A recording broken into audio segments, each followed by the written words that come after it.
reading from the Gospel of Mark. When the Sabbath was over, Mary Magdalene and Mary, the mother of James and Salome, brought spices so they might anoint him in the very first day of the week. When the sun had risen, they went to the tomb. They had been saying to one another, "Who will roll away the stone for us from the entrance of the tomb?" When they looked up, they saw the stone, which was very large, had already been rolled back. As they entered the tomb, they saw a young man dressed in a white robe sitting on the right side, and they were alarmed. But he said to them, "Do not be alarmed. You are looking for Jesus of Nazareth, who was crucified. He has been raised. He is not here. Look, there is the place they laid him.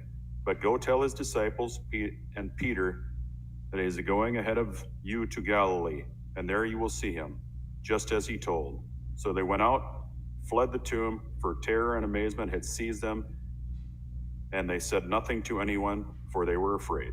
The word of the Lord. All right, you guys can take a seat. Whoop. I never come around this side of the pulpit. There's like a little ledge right here. Who'd have known that? None of you cared. That's okay. I was told that I can be pretty sarcastic sometimes. I know. I am who I am. I can do no else. I think Martin Luther said that. Anyway, so we've reached the end of the Mark series. I know for sure that the people who have read the last few weeks are really jealous of Eric, who only had to read like 2 paragraphs instead of 2 pages. But we came to the end. This is the end of the Gospel of Mark, and we've reached the resurrection. And isn't this story, this resurrection story, a little different than how we might remember the resurrection? Like when you guys picture Jesus being raised from the dead, I imagine that you imagine in your minds, and shake your heads if I'm right, nod them if I'm right, and shake them if I'm wrong. But usually you imagine Jesus with his disciples teaching him and then being taken up to heaven, right? Is that how you imagine the resurrection? For the most part? Some of you are following me. Cool, okay. But we don't see Jesus in the Gospel of Mark.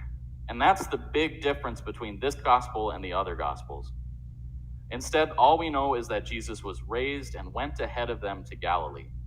I mean, this is so different from the Gospel of Matthew, in which an earthquake happens, an angel descends, and Jesus meets with his disciples, or from the Gospel of Luke, where Jesus meets them on the road to Emmaus, eats with them and shows them his wound, or even the Gospel of John, where Jesus spends a lot of times with his disciples, where he lets doubting Thomas touch his wound, and he asks Peter repeatedly if Peter loves him.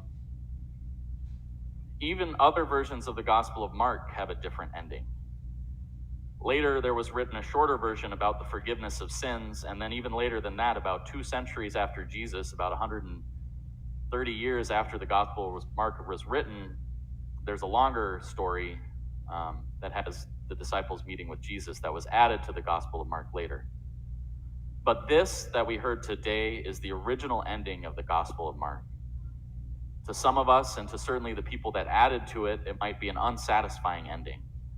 But it was the first account that was written of Jesus' resurrection. So maybe the author of Mark didn't hear about all the other stories about Jesus walking on the road to Emmaus, or meeting with his disciples at dinner.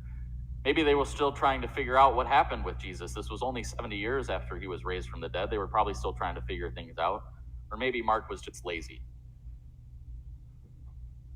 Yeah, I'm not funny. That was meant to be a joke.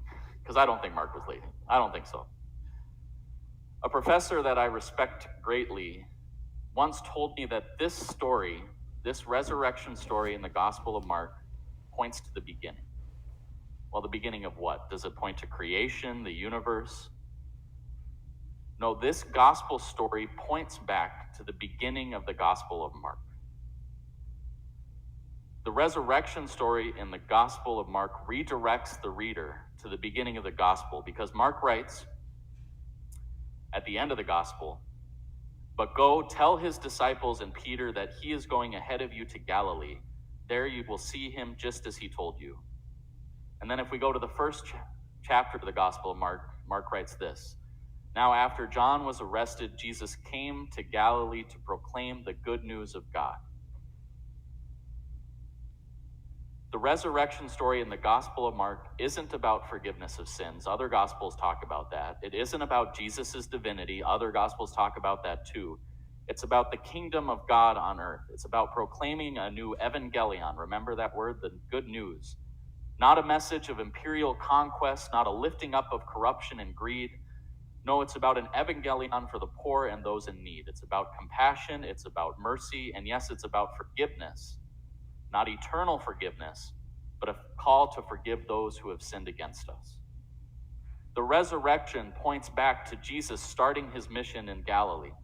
It calls us to reread the gospel, to learn from the lessons, to understand that Jesus is preaching a different way of life, a way where the emperor isn't the center of attention, but rather Jesus, representing those who suffer, is king. If we want to live out our Christian life, if we want to build the kingdom of God on earth, if we want to learn from the Gospel of Mark, we need to understand the resurrection. Because it's a reminder that we must care for the poor. It's a reminder that we must show compassion. We must forgive the sinner while putting up boundaries around the sin.